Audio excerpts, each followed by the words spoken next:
금액이 크지 않다면 개인회생과 개인파산에서 모두 처리할 수 있습니다.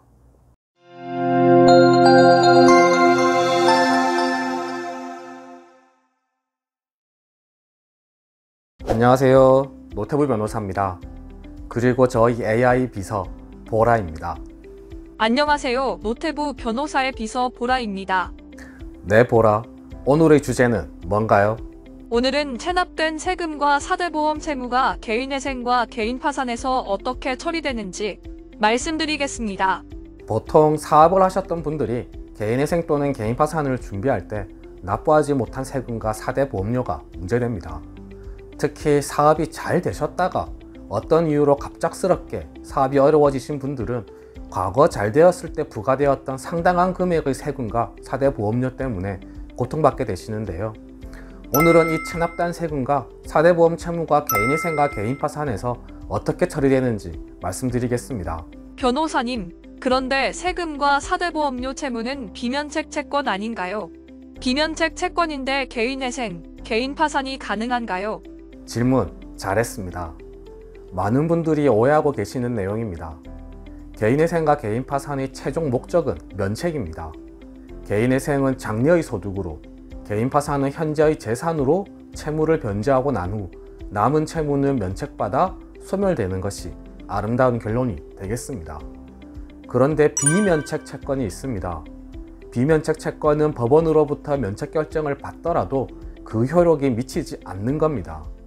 비면책 채권이 아닌 다른 일반 채권들은 면책 결정을 받으면 효력이 미칩니다. 사라진다는 겁니다. 그런데 비면책 채권으로 규정되어 있는 것들은 면책 결정을 받더라도 사라지지 않는 겁니다. 어떤 종류들이 있는지는 이미 올려드린 영상이 있습니다. 오른쪽 위에 링크 올려드릴 테니 확인하시고요. 세금과 사대보험료 채무가 있더라도 개인회생, 개인파산 진행은 가능합니다. 다만 개인회생과 개인파산을 진행해서 면책 결정을 받더라도 면책의 효력이 미치지 않는, 즉 다 갚아야 한다는 겁니다. 그럼 채무자는 개인회생, 개인파산과 상관없이 별도로 세금과 사대보험료를 다 갚아야 하는 건가요? 그러면 개인회생, 개인파산을 해야 할 의미가 없는 거잖아요. 그렇지 않습니다. 조금 전에 말씀드린 비면책 채권은 이론적으로 비면책 채권의 개념에 대해서 설명을 드린 겁니다. 실제 실무에서는 개인회생, 개인파산과 관련이 있습니다. 금액이 크지 않다면 개인회생과 개인파산에서 모두 처리할 수 있습니다.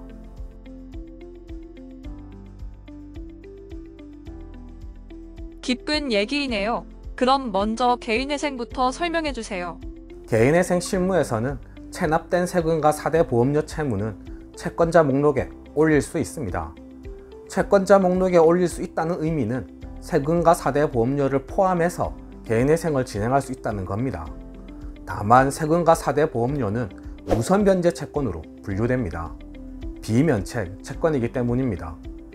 비면책 채권이기 때문에 개인회생 자체가 불가능한 것이 아니라 개인회생이 가능한데 우선변제 채권으로 분류되어 진행되는 겁니다. 우선변제 채권으로 분류되면 일반 채권자들보다 먼저 돈을 다 받아갑니다. 채무자가 월 변제금을 매월 내면 체납된 세금과 사대보험료는 국가가 먼저 다 받아간다는 겁니다. 예를 들어 보겠습니다. 체납된 세금과 사대보험료 금액이 1000만 원이라고 합시다. 월 변제금을 100만 원이라고 하면 채무자가 낸 변제금 1회차부터 10회차까지는 국가가 다 받아가는 겁니다. 그리고 11회차부터 일반 채권자들이 받아가게 되는 겁니다. 변호사님, 그러면 체납된 세금이 3천만 원이면 어떻게 되는 거예요? 일반 채권자들은 31회차부터 36회차까지 겨우 600만 원만 받아가는 거잖아요. 맞습니다. 상식적으로 생각해도 문제가 있죠. 우선변제 채권의 금액이 크면 클수록 일반 채권자들이 받아가는 돈은 줄어들게 됩니다. 그래서 실무에서는 제한을 둡니다. 우선변제 채권을 다 변제하는 기간을 전체 개인회생 기간의 2분의 1 이하로 맞추라고 하는 경우가 일반적입니다. 월 변제금 100만 원, 우선변제 채권이 3천만 원이면 변제기간을 늘려야 하는 겁니다. 변제기간을 60개월로 하면 1회차부터 30회차까지 3천만 원은 우선 변제 채권자들에게 돌아가게 되고 31회차부터 60회차까지 3천만 원은 일반 채권자들에게 변제됩니다. 이 경우에는 변제 기간을 60개월로 늘려야 하는 겁니다. 우선 변제 채권 변제 기간은 반드시 전체 기간의 2분의 1 이하여야 하나요? 2분의 1이라는 기준이 법에 정해져 있지는 않습니다. 일반적인 실무 기준이라고 생각하시면 됩니다. 저희 사무실에서 진행했던 사건 중에는 60개월 중 50개월을 우선 변제했던 경우도 있었습니다. 그러나 이는 조금은 특수한 경우라고 보시면 됩니다.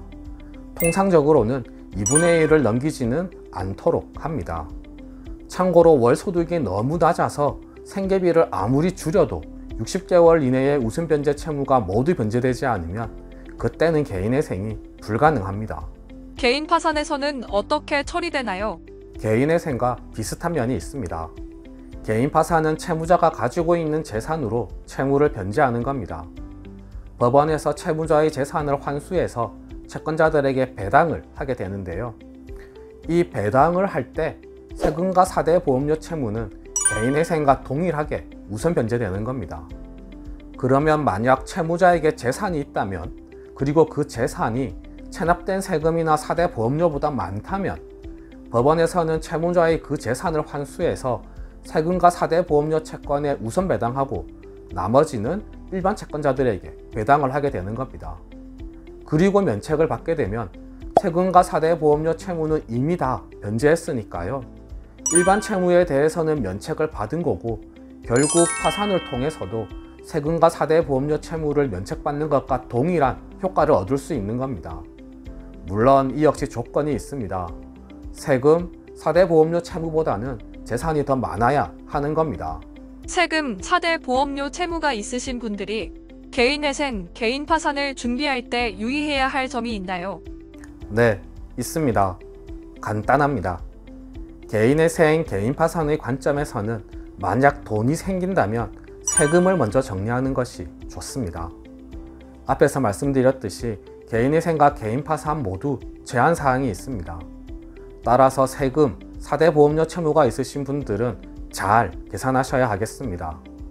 돈이 생기거나 혹시 대출을 받으신다면 세금과 4대 보험료를 먼저 정리하시는 것이 좋습니다. 특히 개인회생에서는 대출을 받아 다른 대출을 상환하는 것보다는 세금과 4대 보험료를 먼저 정리하시는 것이 개인회생 결과가 좋을 가능성이 더 높습니다.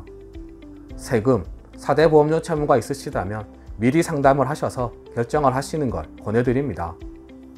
네, 오늘 준비한 내용은 모두 말씀드렸습니다. 궁금하신 점이 있으시면 댓글에 남겨주시거나 전화주세요. 최대한 친절하게 상담해 드리겠습니다. 이상 노태구 변호사 AI 비서보라였습니다. 감사합니다.